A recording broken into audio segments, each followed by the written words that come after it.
Pirms tu apzinājies savu svaidījumu, pirms tu atklāji, kas tu esi, viņi jau tevi ienīda.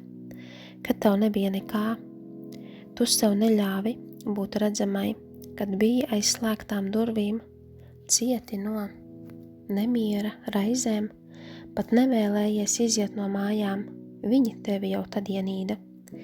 Kad tev bija viena maltīte dienā, tev nekā nebija drēbes, viņi tevi jau tad ienīda.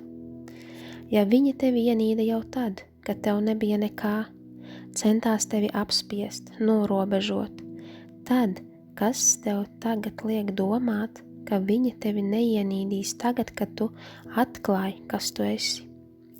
Čūska nemainās, tā tikai nomet ādu, bet tā joprojām ir čūska. Tā joprojām izskatās tāda pati, tikai vairāk spīd pēc ādas nomešanas. Vienīgais veids, kad čūska mainās, ja tā ir mirusi, nomirst savai miesai. Tie, kas tevi ienīst, nav miruši miesai, tāpēc turpina tev darīt to, ko dara šodien. Tu nevari sagaidīt izmaiņas no cilvēkiem, kas nenožēlo, ko tev nodarīja pagātnē. Nefokusējies uz to, ka nevari publicēt vai kaut ko sākt darīt. Bloķē visus, kas tevi ienīst, un sāc savu saturu.